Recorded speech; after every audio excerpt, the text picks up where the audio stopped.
ನಿಜಾನೇ ಸರ್ವೋಚ್ಚ ನ್ಯಾಯಾಲಯ ತೀರ್ಪಿನಿಂದ ಇವತ್ತು ನಮಗೆಲ್ಲ ಒಂದು ಸಂತೋಷ ಆಗಿದೆ.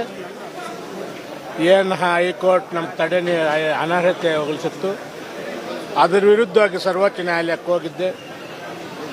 ನಮ್ಮ ವಕೀಲರಾದಂಥ ಕಪಿಲ್ ಸಿಬಾಲ್ ಅವರೆಲ್ಲ ವಾದವನ್ನು ಮಂಡಿಸಿ ಇದು ಮಾಡಿರೋ ಸರಿ ಇಲ್ಲ, ಮತ್ತೊಮ್ಮೆ ಇದನ್ನು ಪರಿಶೀಲಿಸಿ ಅಂತ ಮನವಿ ಮಾಡಿದರು. ಆದ ಕಾರಣ ಸ್ಟೇ ಕೊಟ್ಟು ಈಗ ಮತ್ತೊಮ್ಮೆ ವಿಚಾರಣೆ ಪ್ರಾರಂಭ ಆಗುತ್ತೆ. ಸೆಪ್ಟೆಂಬರ್ 7ಗೆ ದಿನಾಂಕವನ್ನು ಗುರುತುಪಡಿಸಿದ್ದಾರೆ. ಆ ದೇವರ ದಯಿಂದ ಮತದಾರ ಪ್ರಭುಗಳು ಮಾಡಿದ ಪೂಜಾ ಫಲದಿಂದ ಮತ್ತೆ ಆ ಸ್ಥಾನ ನನಗೆ ಲಭಿಸಿದೆ.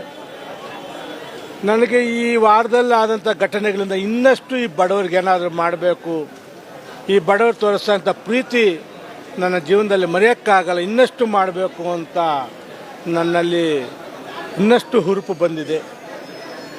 ಯಾರೇನೇ ಮಾತನಾಡ್ಕೊಳ್ಳಿ, ವಿರೋಧಿಗಳು ಮಾತನಾಡ್ತಾರೆ. ಆದರೆ ವಿರೋಧಿಗಳಿಗೆ ನಾನೊಂದು ಮಾತಿಲ್ಲ, ಆದಷ್ಟು ನಾನು ತಪ್ಪು ಮಾಡಿದ್ರೆ ತಪ್ಪು ಅಂತೇಳಿ, ಸರಿ ಮಾಡಿದಾಗ ಸರಿ ಅಂತೇಳಿ.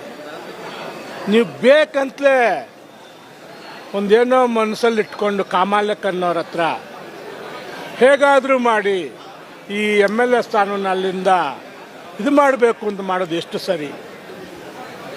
ಇದಾದಾಗಲಿಂದ ನಿಮ್ಮ ಪ್ರೆಸ್ ಮೀಟ್ಗಳೆಲ್ಲ ನಾನು ಅಬ್ಸರ್ವ್ ಮಾಡಿದ್ದೀನಿ. ಏನು ಸುಬ್ಬಾರೆಡ್ಡಿ ಭ್ರಷ್ಟಾಚಾರ ಮಾಡಿಬಿಟ್ಟಿದ್ದಾನೆ, ಅಲ್ಲೆಲ್ಲೋ ಜಮೀನು ತಗೊಂಡು ಇಲ್ಲೆಲ್ಲ ತಗೊಂಡು ಬನ್ನಿರಿ ಪತ್ರಗಳು. ನಿಮ್ಮ ಈ ಗುಡಿಬಂಡೆ ತಾಲೂಕು, ಬಾಗೇಪಲ್ಲಿ ತಾಲೂಕು, ಚೇಳೂರು ತಾಲೂಕಿನ 3 ತಾಲೂಕು ಮಾಧ್ಯಮ ಮಿತ್ರರ ಜೊತೆ ಬನ್ನಿ. ನೀವು ನಿಗದಿಪಡಿಸಿದ ದಿನಾಂಕಕ್ಕೆ ನಾನು ಅಲ್ಲಿಗೆ ಬರ್ತೀನಿ. ತೋರಿಸಿ ನನ್ನ ಮೇಲೆ ಏನಾದದ್ದೆ ಪತ್ರಕರ್ತರ ಮುಂದೆ ಇಡೋಣ.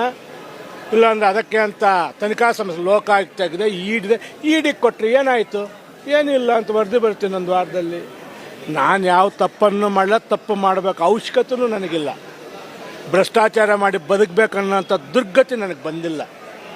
ಭಗವಂತ ನನಗಾಗೋಷ್ಟು ಕೊಟ್ಟಿದ್ದಾನೆ, ಇನ್ನಷ್ಟು ದಾನ ಮಾಡೋ ಶಕ್ತಿ ಕೊಟ್ಟಿರುವಾಗ ನಾನು ಆ ಒಂದು ಭ್ರಷ್ಟಾಚಾರಕ್ಕೆ ಇಳಿಯೋಕ್ಕೆ ನನಗೆ ರೆಡಿ ಇಲ್ಲ.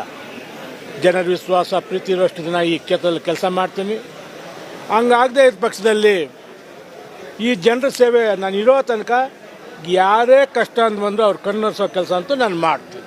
ಸರ್, ಈಗ ಮುಂದೆ ಚುನಾವಣೆ ಏನಾದರೂ ಬಂದರೆ ಎದುರಾಳಿಗಳಿಗೆ ಏನು ಸವಾಲಾಗ್ತೀರ ಸರ್? ಮುಂದೆ ಚುನಾವಣೆಗಳು ಬಂದರೆ ಏನೀಗ ನನ್ನ ಮೇಲೆ ಕೋರ್ಟ್ಗೆ ನನ್ನ ವಿರುದ್ಧವಾಗಿ ಹೋಗಿದ್ದಾರೆ, ಅವ್ರು ನಾನು ಚಾಲೆಂಜೇ ಮಾಡ್ತಾಯಿದ್ದೀನಿ. ಏನಂತ, ನೀನು ನಿಲ್ಲು, ನೆಕ್ಸ್ಟು ಗೆದ್ದು ತೋರಿಸು, ಆಗ ನಿಜ ಇದು. ನಾನು ಭ್ರಷ್ಟಾಚಾರ ಮಾಡಿದರೆ ನಿನಗೆ ಓಟ್ ಹಾಕ್ತಾರೆ, ನನಗೆ ಓಟ್ ಹಾಕಲ್ಲ. ಆಗ ಅದನ್ನು ಬಿಟ್ಟು ಈ ಕುತಂತ್ರಗಳು ಮಾಡಬೇಡ, ನೀನು ನಿಲ್ಲಬೇಕು. ನನ್ನ ಆಗ್ರಹ ಇದು. ನೀನು ನಿಂತರೇ ನಿನಗೆ ಒಂದು ತಾಕತ್ತಿದೆ ಅಂತ ನಾನು ಭಾವಿಸ್ತೀನಿ. ಆಗ ನಿಲ್ಲಬೇಕು, ನಿನಗೆ ಶಕ್ತಿ ಇದನ್ನು ಸೋಲಿಸ್ಬೇಕು, ಅದು ನಿನ್ನ ತಾಕತ್ತು, ಆ ಧೈರ್ಯ. ಅದನ್ನು ಬಿಟ್ಟು ಈ ಥರ ಮಾಡೋದು ಸರಿ ಇಲ್ಲ.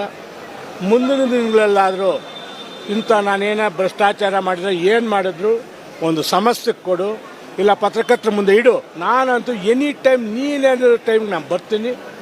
ಮುಂದೆ ನಾವು ಅವರು ಕೂತ್ಕೊಂಡು ಮಾತನಾಡೋಣ, ನಿಮ್ಗೆ ಗೊತ್ತಾಗಲಿ, ಜನರಿಗೆ ಗೊತ್ತಾಗಲಿ ಯಾರ್ದು ತಪ್ಪು ಯಾರು ಸರಿ ಅಂತ.